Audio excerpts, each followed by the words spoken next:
Volta. Explica de novo aí. Como é que faz a letra D para começar?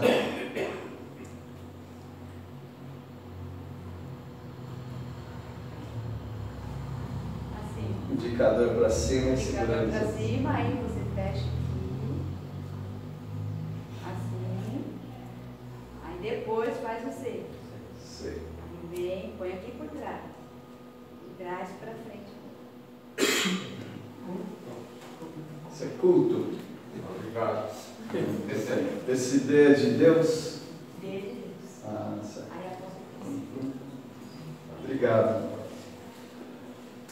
Nós estamos estudando Atos capítulo 5. Nós temos que nos preparar para o pior. É sempre bom nos prepararmos para o pior. Se vier o melhor, beleza, né? Mas a igreja precisa se preparar para o pior. O Senhor Jesus disse que o normal seria que nós fôssemos perseguidos, porque o discípulo não pode ser maior do que o mestre. Se o mestre foi perseguido, o discípulo também vai ser perseguido. Se nós não estamos sofrendo maus tratos, calúnias, injustiças, por causa do Evangelho, é apenas temporário. É porque nós estamos num período de bonança. Mas nós não temos garantia nenhuma de que isso continuará. E por quanto tempo continuará. E se chegar o momento, aí sai todo mundo correndo, se desviando da palavra de Deus? Não. Nós precisamos nos preparar para o pior. Agora, eu poderia dizer, nós deveríamos nos preparar para o normal da igreja. Porque nós estamos mal acostumados. A vida que nós vivemos como igreja é uma anormalidade. Não é comum.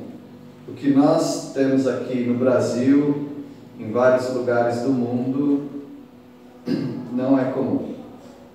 Aliás, o mais comum é a igreja perseguida.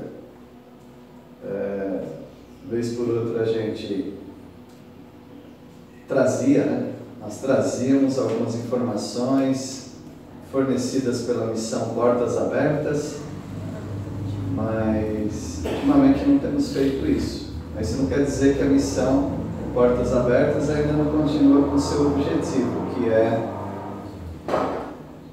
informar a igreja a respeito dos lugares de difícil acesso, dos lugares de perseguição, dos lugares difíceis. Mas é a situação normal. Se eu falasse para os irmãos que a maioria dos crentes é perseguida, a maioria dos crentes, no mundo inteiro, isso por uma razão também. Os lugares onde há perseguição são lugares muito populosos. Então, nesses lugares há muita gente, né? E as pessoas que vivem lá, os crentes que vivem lá, eles são perseguidos. Perseguidos de diversas maneiras. Então, eu queria dar um chacoalhão dos irmãos, em mim mesmo, dizendo que a nossa vida não é uma vida normal, não. É uma vida pacata, tranquila. Ninguém teve dificuldade nenhuma de vir aqui para a igreja por causa de perseguição. Teve que arrumar os filhos, né? Alguns. Teve a cama quentinha. Eram as dificuldades que nós tivemos, mas algumas pessoas, elas vivem nas chamadas igrejas subterrâneas. Não é propriamente que é debaixo da terra. Alguns lugares sim, foram debaixo da terra mesmo, alguns subterrâneos, cavernas, mas às vezes são florestas, desertos, lugares mais afastados, lugares menos frequentados por autoridades principalmente. Sendo assim, eu quero dizer para os irmãos que há muitos lugares que para pregar o Evangelho não é fácil. E para dizer-se cristão também não é fácil. Por isso que a irmã Juliana tem o nome mudado para Gabriela. Por isso que o Rafa e a Agnes, que atualmente estão até lá no norte da África, atrasaram a viagem deles por conta de algumas perseguições, inclusive... não vou falar isso não. Esqueci, a gente não pode falar algumas coisas. Mas as pessoas que estão no mundo hoje buscando aproximar-se de Deus junto com os irmãos, elas têm muita dificuldade para fazer isso, em muitos lugares. Em alguns lugares elas têm que se contentar mesmo em orar ao Senhor sozinhas, porque elas não podem se reunir com outras pessoas. E algumas pessoas estão meio que carimbadas pelo governo, desconfiados, desconfiado que algumas pessoas aderiram à fé cristã. Então eles ficam de marcação cerrada, esperando o momento que ele se reúna com um irmão na fé. Aí eles pegam essa pessoa. Mas até que aconteça, então eles não podem falar nada, né? Eu estou dizendo isso a propósito do nosso texto, do nosso tema, que é nos preparando para o pior. A igreja se preparando para o pior. Bom, uma coisa que a igreja não estava preparada, mas aconteceu e serviu de exemplo para nós, é que na igreja pode existir mentira. Foi o caso de Ananias e Safira. Nós estudamos na quarta-feira, estudamos sobre a mentira entrando na igreja através de Ananias e Safira. E agora nós vamos estudar, a partir do versículo 12, que a igreja pode sofrer perseguição e maus tratos. A igreja pode sofrer perseguição e maus tratos. Então é o preparo que nós precisamos ter. E esses maus tratos, eles podem ser maus tratos físicos, podem ser maus tratos emocionais, psicológicos, confisco de bens e até chegar numa agressão física, numa prisão e até em morte. Isso é algo perfeitamente normal para a igreja.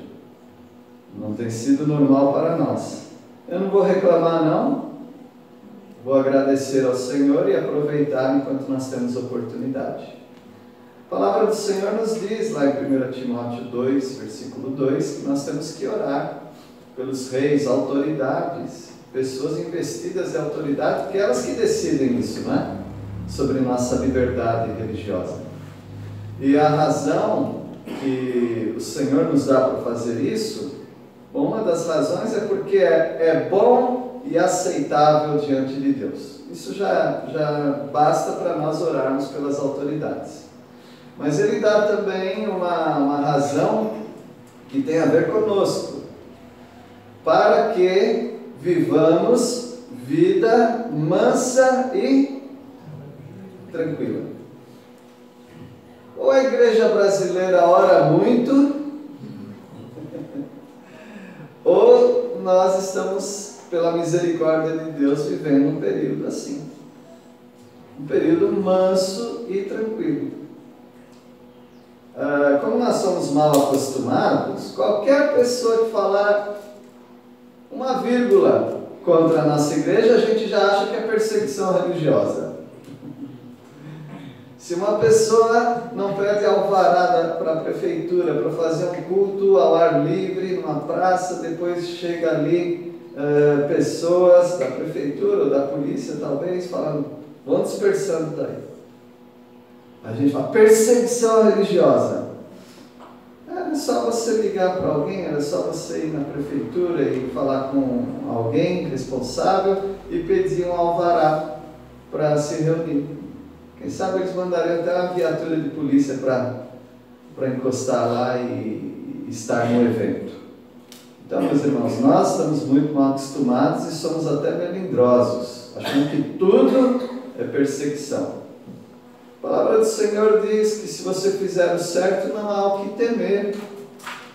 Num governo normal, numa sociedade normal, não há o que temer, faz tudo certinho, que não tem problema nenhum com a igreja, com o testemunho, o evangelismo e tudo mais. Mas vamos lá, né? A situação que nós estamos lendo na Palavra de Deus não é brasileira. Dá um beija-flor aí, Deus está nos presenteando. Amém. Já foi. Quem viu, viu. Quem não viu, não viu. Aqui no texto, em Atos 5, versículo 12, a partir do versículo 12, nós vamos ver a igreja sofrendo perseguição. Leia o texto, não precisa orar para que aconteça o mesmo conosco, mas apenas saiba que esse é o normal da igreja. As coisas pioraram, inclusive. E hoje em dia, 2023, elas pioraram muito, em muitos lugares. Versículo 12, alguém pode ler?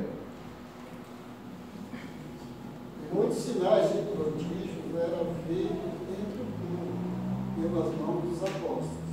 Estavam todos unânimes no alpendre de Salomão. O que nós vemos aqui é que os apóstolos eles faziam sinais e prodígios. Prodígio quer dizer coisa extraordinária. Quais eram as coisas extraordinárias? Eles curavam pessoas, se precisasse, como já aconteceu, eles ressuscitavam pessoas, eles cegavam pessoas, ou ameaçavam cegar pessoas por ir contra o Evangelho, e muitas outras coisas que aconteciam de sinais extraordinários. Até passando a sombra deles curava pessoas. Então, isso é muito extraordinário. Nós não temos pretensão alguma de tornar a nossa igreja extraordinária, por dois motivos. Um, que a gente não consegue. E outro, que não precisa. Se nós pudéssemos, mas nós não podemos mesmo, né? Então a gente nem se preocupa. Não é necessário. Porque a palavra de Deus já está completa e os sinais eles só tinham esse objetivo. O objetivo não era propriamente a cura das pessoas, embora pessoas eram curadas, mas o objetivo principal era chamar a atenção àquela mensagem nova, a mensagem de Jesus Cristo, o Nazareno. E isso eles conseguiram fazer muito bem. Sabe de uma coisa que nós vemos nesse versículo? Quantidade de sinais. Há umas igrejas que fazem muita propaganda, mas oferecem muito pouco na questão de sinais, de cura e tudo mais. Aí levanta alguém dando seu testemunho, que eu tinha um carocinho aqui no braço, agora não tem mais um carocinho no braço, né? Mas tem pessoas sofrendo terrivelmente numa cama, num câncer terminal, e eles não são capazes de curar essas pessoas. Tem pessoas que morreram muito jovens, deixando a esposa, filhos, uma situação financeira difícil, mas eles não são capazes de ressuscitar essas pessoas, como Jesus fez com a viúva de Naim, que perdeu a aposentadoria dela, né? O filho dela morreu. E aí Jesus foi e devolveu o filho para aquela mulher. Então eles não fazem isso. Não fazem isso. Os irmãos entendem que eles não fazem, né? E coloca a culpa no cara que não recebeu a bênção porque não tinha fé. Exatamente. E qual fé que o morto vai desenvolver também, né? Então, meus irmãos, nós vemos que ainda que acontecesse uma coisa aqui, outra ali, porque eu não estou dizendo que Deus não cura, nós podemos orar por pessoas serem curadas, mas acontece que eram muitos sinais. Não é assim que começa o versículo? Muitos sinais. Mas aí é muito tempo. Nós estamos vivendo 2000 anos de cristianismo e tem muito pouca coisa acontecendo de extraordinário nesse sentido. Mas eles estavam vivendo apenas uma semana do Evangelho, 10 dias, eu não sei quantos dias que eles estavam no Evangelho, e tinha muitos sinais. A Bíblia só relatou alguns, só alguns, mas tinham muitos sinais que eles estavam fazendo no meio do povo, pela mão dos apóstolos, e eles se reuniam. Isso é mais importante do que os sinais, a igreja se reunindo. Essa é uma virtude de cada crente, o desejo de reunir-se com o povo de Deus. E eles estavam reunidos assim, meio que contrariados. O que vocês veem no texto? De comum acordo. De comum acordo. Eles iam no templo, porque eles não tinham lugares para se reunir ainda. Por muito tempo não tiveram, né? Isso só veio centenas de anos depois. Os crentes se reuniam nas casas. Mas como eles tinham um lugar comum, que era o templo, Deus não falou nada que eles tinham que deixar o templo ainda, então eles iam. No templo tinha... outra hora vocês procuram aí na internet um desenho, uma planta do templo, evidentemente que eles estipulam como seria na época aí de Jesus e na época deles, mas eles tinham um lugar, dentre tantos os lugares, eles tinham um lugar chamado Pórtico de Salomão, não é assim que diz o texto? Pórtico de Salomão, ou Alpendre de Salomão. Era um lugar bem largo, com colunas de um lado, colunas de outro, colunas bem grandes. E havia então um pátio, eles chamavam de, arquitetura chama, né? De alma cheia. Alma cheia é quando tem um corredor assim, mas ele não é a céu aberto, ele é todo fechado. Então era um salão de eventos enorme, enorme, enorme. E os crentes se reuniam ali. Era o hall do templo, era o corredor, era o pórtico de Salomão, como é chamado. E os crentes, eles se reuniam nesse lugar. Imagina quando descobrirem que eles estão usando o templo para falar de Jesus de Nazaré. Mas por enquanto ninguém fala nada, vamos lá, né? Eles estavam se reunindo, fazendo os cultos deles ali. Versículo 13. Mas dos restantes ninguém ousava juntar-se a eles, porém o povo tributava grande admiração. Interessante que o lugar ficou meio que privativo, né, nesses dias, no Alpendre de Salomão, porque é um lugar que podia ir muita gente, mas os cristãos estavam frequentando aquele lugar, mas aqueles que não eram cristãos, eles não ousavam juntar-se a eles. Por quê? Bom, vocês já podem imaginar que a diretoria do templo, o Sinédrio, eles não concordavam com os cristãos. Então, associar-se com essas pessoas poderia ser meio arriscado. Então, eles preferiam manter distância deles, mas mesmo assim algumas pessoas gostavam deles. Alguns gostavam deles à distância. Por isso o texto diz: o povo lhes tributava grande admiração. Pro mal ou pro bem, esse povo chama atenção. Como vocês aqui. As pessoas podem gostar de vocês ou não, mas que vocês chamam a atenção, vocês chamam. Quem sabe vocês até perturbam o domingo de manhã dos vizinhos, não sei. Mas pelo que a gente conhece da vizinhança aqui, parece que não. Mas alguns crentes, eles sofrem por isso, porque o povo não apenas admira, mas o povo odeia os crentes. E aqui o povo tinha grande admiração. Com textos anteriores, nós vimos que os cristãos caíram na graça do povo. Então nós podemos afirmar que grande admiração é positivo. Eles gostavam dos cristãos. Mas juntar-se a eles podia ser um pouco arriscado. Versículo 14.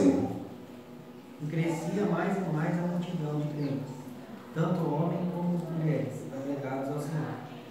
Porque essa é a questão.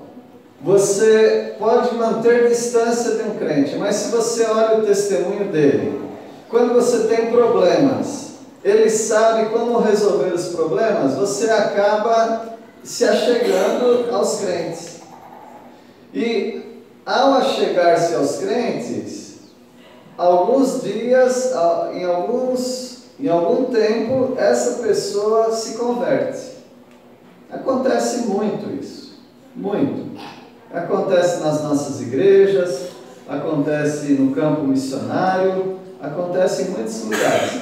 Dê um tempinho, dê uma chance para os cristãos, vamos dizer assim. Fique com eles um tempo. Faça um estágio numa das igrejas evangélicas boas que pregam a palavra de Deus. A pessoa não suporta, ela não resiste, ela acaba entregando a vida dela a Cristo Jesus. Graças a Deus por isso, né? Quando o testemunho é bom, quando não é, daí tudo que eu falei é o contrário, tá? Mas eles se admiravam, eles criam e crescia a multidão de crentes. E olha que importante, porque nesse lugar, Pórtico de Salomão, todo mundo podia frequentar, mas tinha um lugar que as mulheres podiam frequentar, mas tem um lugar mais para dentro daquele átrio, aquele quintal, aquele ambiente do templo que as mulheres não podiam ir. Os judeus não apreciavam mulheres orando com eles. Mulheres podiam orar, mas não com eles, os homens. Bom, eu vou falar, não sou eu que estou falando, tá? Eu vou reproduzir aqui. Depois, não diga que eu não falei, né? Não foi eu que falei. Os judeus, por exemplo, os rabinos, os mestres, eles falavam: é preferível queimar a lei a ensinar para uma mulher. Então você já vai vendo o nível de aceitação que as mulheres tinham por parte dos judeus, os líderes. Eles não gostavam muito que as mulheres ficassem com eles, não. Aliás, eles nem permitiam. Mas veja que o texto, versículo 14, diz que a multidão crescia, tanto homens como mulheres. O cristianismo deu uma abertura, meus irmãos, extraordinária. Eu sei que ainda tem umas feministas reclamando hoje, porque não pode ser pastora, porque eles estão me tolindo, me cortando, e eu queria ter mais espaço, não tenho. Mas as mulheres que entendem realmente o propósito do Senhor, a palavra de Deus, elas são muito gratas, porque elas podem louvar ao Senhor junto com os homens. Versículo 15, aquilo que eu estava falando da sombra, né? Alguém pode ler? A ponto de levarem os enfermos até pelas ruas e os colocarem sobre leitos e macas, para que, ao passar Pedro, ao menos as suas sombras se projetassem em alguns deles. Bom, isso nos mostra que havia muitos sinais mesmo que nós não estamos sabendo. Nós sabemos só de alguns, mas o negócio era tão comum ali dos apóstolos. Veja, não era apenas Pedro e João, havia outros apóstolos. E eles curavam pessoas e eles faziam sinais e prodígios de tal maneira que a fama deles se expandiu e pessoas iam até eles. Agora, Pedro e João eram homens muito ocupados. Se eles estavam no meio de pessoas, eles estavam ensinando a palavra, eles estavam explicando, eles estavam ajudando. Então, talvez essas pessoas pensassem: como é que eu vou conseguir uma audiência com esses homens? Mas eles tiveram uma ideia. Pedro não passa por aqui? Então, sempre tem sombra de alguém, né? A não ser que for meio-dia, né? Fica mais difícil. Mas fora isso, a sombra dele vai passar, e não precisa ser também sombra, literalmente sombra. Simplesmente alguém passando, poderíamos dizer: não vi nem sombra dele. Não é assim que a gente fala? Uma figura de linguagem. Aí eles pensavam: vamos deixar o enfermo aqui e Pedro vai passar por aqui. Quando ele passar, ele vai curando todas as doenças. Maior hospital a céu aberto, né? Maior hospital a céu aberto. E veja, o Pedro não mandou fazer isso. João não mandou fazer isso. Não tem nenhuma instrução na igreja para enfileirar as pessoas num paredão que agora vai passar a sombra de um crente e vai curando as pessoas. Não existe instrução disso. Inclusive, essa é uma prática pagã. Essa prática de sombra do curandeiro passar pelo doente e curar, isso aqui é coisa de pagão. Não tem nada de cristão nisso. Outra coisa que a Bíblia nunca mandou fazer, e não há exemplo disso, de apóstolos dando avental, meia, casaco, e nem também traz a meia do fulano, traz a roupa dele, traz um objeto dele que nós vamos curar. Não existe isso, embora as pessoas também faziam. O apóstolo Paulo, ele tinha lá seu ateliê, sua oficina, que ele costurava tendas, ele era um construtor de barracas. E ele tinha o material dele. Como trabalhava com cola, essas coisas, ele tinha também o avental dele. O trabalhador tem 2 EPIs, né? EPI, fala? Como é que é? EPI. Equipamento de proteção individual. Equipamento de proteção individual. E Paulo tinha os equipamentos dele, tinha o avental dele. E as pessoas entravam lá para visitar Paulo. Paulo estava lá costurando, fazendo alguma coisa, olhando para lá, eles pegavam o avental de Paulo, levavam para casa. Para quê? Para levar para algum familiar, para ser curado. Isso está tudo na Bíblia, tá, gente? O que não está na Bíblia é que Deus estava mandando fazer isso. Isso é uma prática pagã. Mas, pela misericórdia de Deus, as pessoas eram curadas. Veja só que coisa extraordinária. Então, o que estava acontecendo era algo fora do comum, extraordinário. Versículo 16.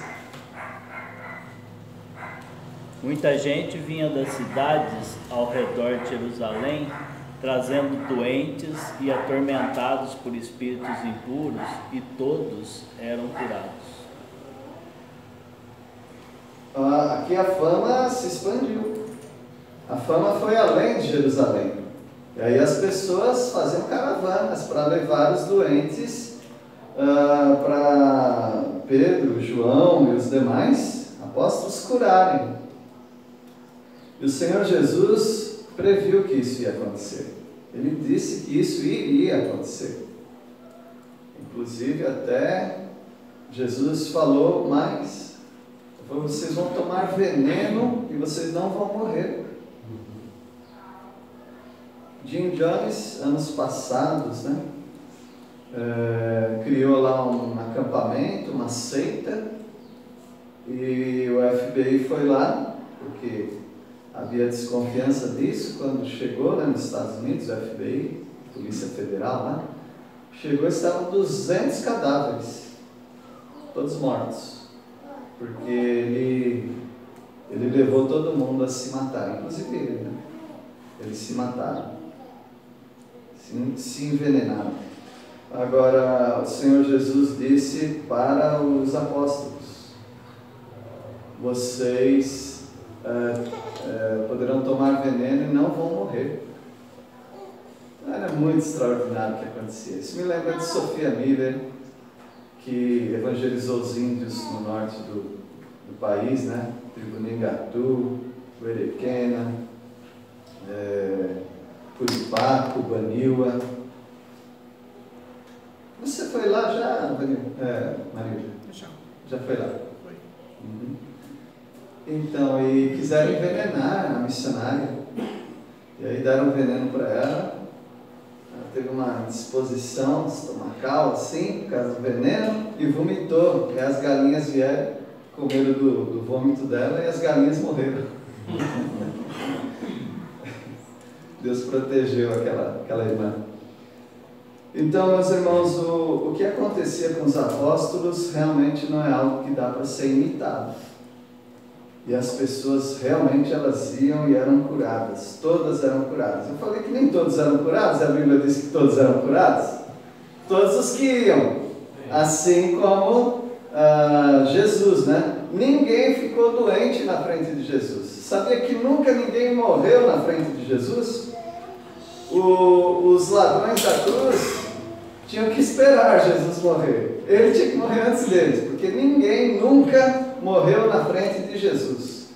Quando pediram para Jesus correr porque o amigo dele estava doente, e o Senhor Jesus esperou, atrasou, propositadamente ele atrasou 4 dias, que seria para a glória de Deus, porque se ele fosse antes, Lázaro não teria morrido, e nunca ninguém morre na frente de Jesus.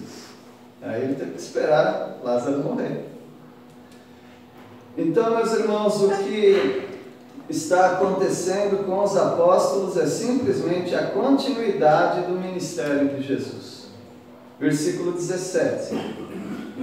Tomados de inveja, o sumo sacerdote e seus oficiais, que eram saduceus, O que aconteceu? prenderam os apóstolos e colocaram numa prisão pública. Isso. Então, na diretoria dos judeus havia 2 grupos. Um grupo era os fariseus e outro grupo eram os saduceus. Eles tinham algumas divergências entre eles. Os saduceus, eles não acreditavam em anjos, em espíritos, não acreditavam na ressurreição. Então eles tinham um quebra-pau mesmo, um contra o outro, né? Até Paulo, percebendo isso, Jesus também fez isso. Quando eles estavam julgando, Paulo jogou um contra o outro, quando ele falou assim, sobre ressurreição. Os fariseus criam na ressurreição e os saduceus não. Aí virou um tumulto e desviaram a atenção de Paulo. Paulo era estrategista também. Meus irmãos, aqui, os sumos sacerdotes e os saduceus que estavam com eles ficaram com inveja. Por que inveja? Porque quem é o dono do pedaço ali é o Sinédrio, são os líderes judaicos. E as pessoas iam lá para ouvi-los. E de repente as pessoas estão indo ali para o templo com um pretexto.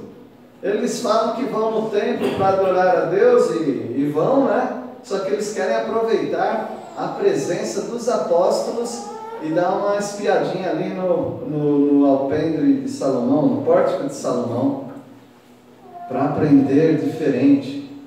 E eles começaram a ficar com inveja disso. E eles prenderam os apóstolos, colocaram os apóstolos na cadeia, na prisão comum. Versículo 19. Mas de noite um anjo do Senhor abriu as portas do cárcere e, conduzindo-os para fora, lhes disse: Disse o quê? Ide, e apresentando-vos no templo, dizei ao povo todas as palavras desta vida. Então, eles foram presos e aí de noite um anjo do Senhor. Eu queria chamar a atenção de vocês de que não é o anjo do Senhor, mas é um anjo do Senhor. Porque vocês já estão familiarizados com a expressão o anjo do Senhor. O anjo do Senhor é uma expressão que aparece no Antigo Testamento 50 vezes. E aquela expressão se refere a Jesus Cristo. Jesus Cristo era um anjo. Antes dele se encarnar, antes dele vir a esse mundo, ganhar um corpo, ele aparecia às vezes. Ele aparecia em forma de anjo. Ele era o anjo do Senhor. Inclusive as sociedades bíblicas nos ajudam nisso. Elas colocam anjo com letra maiúscula. O anjo do Senhor, com letra maiúscula. E aqui é um anjo com letra minúscula, um anjo do Senhor. Saibam, nunca mais apareceu o anjo do Senhor depois que Jesus ganhou um corpo. Não faz sentido isso, porque ele já tem um corpo, Jesus. Ele não vai aparecer em forma de anjo se ele já tem o corpo dele. Então nunca mais, depois que Jesus veio a esse mundo, existiu ou apareceu o anjo do Senhor, tá bem? Então foi um anjo que Deus mandou, ele abriu as portas do cárcere, conduzindo-os para fora. Eu já posso adiantar que ele abriu, eles saíram e o anjo fechou, concordam? Pela leitura da palavra de Deus, é como se tivesse teletransportado, mas não foi assim. Ele abriu realmente as portas e eles saíram. E evidentemente que os carcereiros, eles não viram isso acontecer. Ou estavam dormindo, né? Outra coisa. Então, versículo 20, muito importante, até baseado na leitura que o dirigente fez. Ele fez uma leitura em João, capítulo 14. Tem o versículo 6 que fala, disse-lhe Jesus, eu sou o caminho, a verdade e a vida. E aí o anjo fala, vão, apresente-se no templo, digam ao povo todas as palavras desta vida. Está em letra maiúscula, não está na sua Bíblia? Porque essa vida refere-se à pessoa de Jesus Cristo. Porque você pode falar que Jesus é o caminho, você pode falar que Ele é a verdade e que Ele é a vida. Tudo com letra maiúscula, né? Jesus. Versículo 21. Desse modo, ao amanhecer, os apóstolos entraram no templo, conforme haviam sido instruídos, e, sem demora, começaram a ensinar. Mais tarde, o sumo sacerdote e seus oficiais chegaram, reuniram o conselho, isto é, toda a assembleia dos líderes de Israel, e mandaram buscar os apóstolos na prisão. Então, aqui nesse versículo tem duas partes bem importantes. Primeiro é que eles obedeceram. O anjo falou para eles voltarem. Da onde eles saíram? Eles foram presos lá, no pórtico de Salomão. Agora o anjo manda voltar para o templo e ensinar. Ou seja, fazer o que vocês já estavam fazendo. Queria dizer para os irmãos que nessa altura, nesse segundo momento que eles vão ensinar, o Sinédrio não está sabendo disso, tá bom? A segunda parte do versículo 21 fala que o sumo sacerdote ele convoca o Sinédrio, porque, veja, na mente deles, onde estão os apóstolos? Eles estão na cadeia, tá bom? Nós sabemos que não, mas eles não sabem disso. Então eles vão se reunir para continuar o que eles começaram, porque eles prenderam, aqui eles estão agindo certo, no sentido de que não pode ter julgamento noturno. O de Jesus foi, porque logo viria a Páscoa, e aí eles queriam atropelar o sistema que eles próprios criaram. Mas não podia julgar prisioneiro à noite, então eles esperaram pela manhã, 10 horas da manhã que eles julgavam.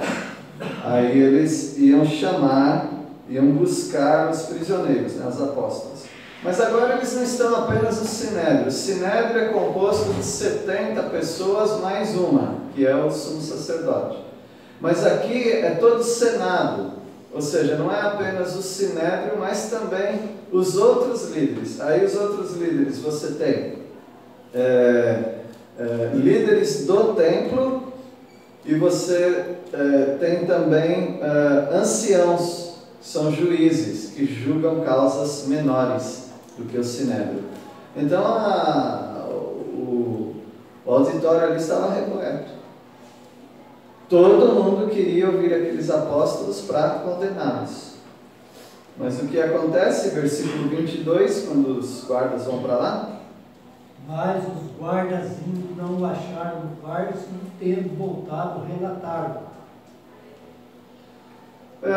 Então eles foram lá para tirar da cadeia pública e levar para o Sinédrio, para o julgamento, tribunal, mas eles não acharam. Nós já sabemos onde eles estão, mas eles não sabem ainda. Versículo 23. E disseram, nós fomos até lá e encontramos a cadeia bem fechada e os guardas vigiando os portões, mas quando os abrimos não achamos ninguém lá dentro. para deixar qualquer um maluco, né? E os guardas fizeram o que foi mandado, mas chegando lá, veja que era uma cadeia, não era uma cadeia simplesmente isolada, era uma cadeia com carcereiros, com sentinelas, e os sentinelas estavam lá. As portas estavam fechadas. E eles chegaram, nós viemos pegar os apóstolos. Ah, pois não, eles estão lá. Vamos lá. E foram abrindo as portas. Pode pegar. Ué, cadê? Eles não estavam lá. Então nós temos que presumir que foi feito o que já foi feito uma outra vez. Deus deu um sono profundo para aqueles sentinelas. E as portas foram se abrindo e fechando também. É como se nada tivesse acontecido até que eles descobriram que eles não estavam ali. Que decepção! Eles já estão até o pescoço e com muita raiva dos apóstolos. E agora acontece isso. Parece que tudo que está envolvido a Cristo Jesus tem alguma coisa errada na mente dos líderes judaicos. Nós pagamos pessoas para guardarem a sepultura de Jesus. E o que acontece? Jesus não está mais lá. Aí eles pagam as pessoas, os guardas, para dizer: vocês falam que vocês estavam dormindo, hein?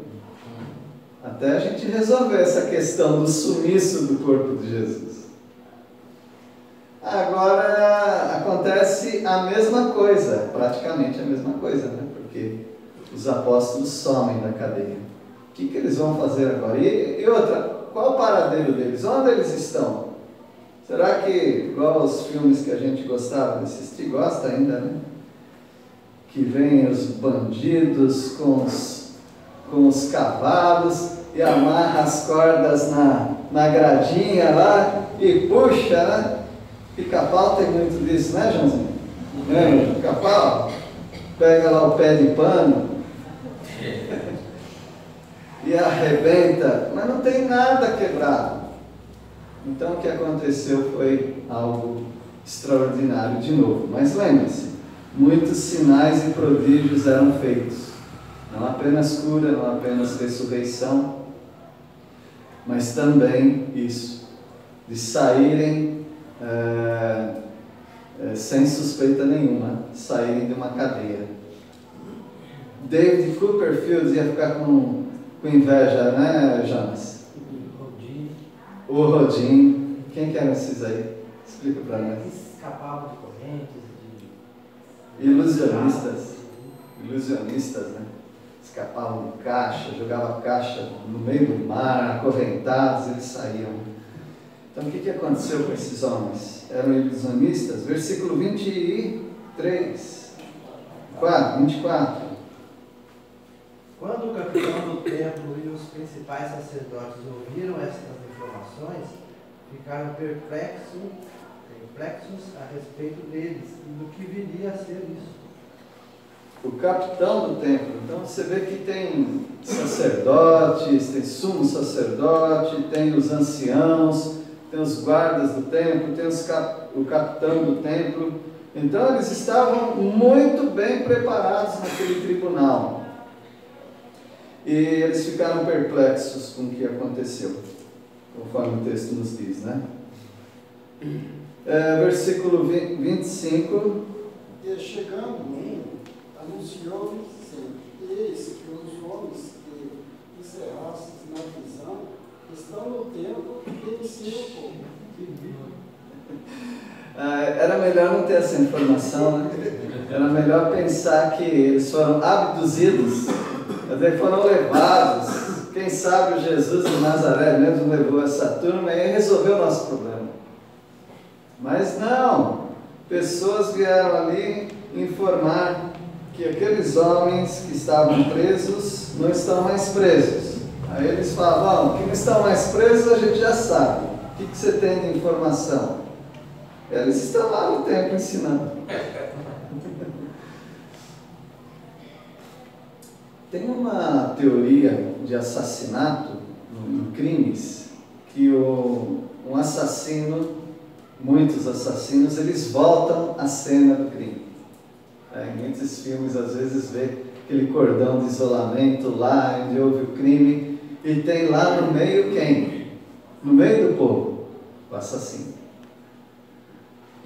Mas não é normal para as pessoas que são normais. Ou seja, normalmente, numa situação normal, quando a pessoa começa tão fria, as pessoas aprontam alguma coisa, conseguem se safar daquilo, e elas fazem o quê? Vão embora. Vão para outra cidade, vão para outro lugar. Mas os apóstolos, eles voltaram à cena do crime. Eles voltaram no pórtico de Salomão e começaram a ensinar lá como se nada tivesse acontecendo. Ah, mas se o senhor tivesse preso isso, a porta da cadeia abrir daquele jeito e o cara falar, vai lá e prega, o senhor ia também. Ah, sim, verdade. Porque, como um deles falou, nós não podemos deixar de falar daquilo que temos visto e ouvido. O Atmani falou sobre isso, que você não precisa se preocupar muito com o plano de evangelização. Se esse fogo do Espírito alcançou sua vida, se você foi transformado pelo Senhor, o difícil é você não falar. Falar é o normal para o crente. Então, quando o crente não tem desejo de falar, a gente fica pensando, será que aconteceu uma transformação mesmo na vida dele? O desejo nosso é falar. Então, já pensou? Abriram-se as portas da cadeia, o anjo falou, vai, prega. O que eu vou fazer? Eu vou fazer isso. Alguém que me tirou da cadeia não pode me tirar de outra situação? Ou mesmo que não me tirar dessa situação, eu vou. E foi o que aconteceu, né? No versículo 25, então. Nós vamos parar no versículo 25, vamos tentar dar alguma aplicação desse texto todo, se bem que o texto todo já é uma aplicação para nós, né? É só relembrando os irmãos dessa história, dessa parte da história, na verdade, tem a continuação do que aconteceu. Eu quero dar algumas lições, e as lições que eu estou apresentando para vocês, elas acompanham desde o versículo 12. Se você prestar atenção na sua Bíblia, você vai ver que é isso aí que está acontecendo.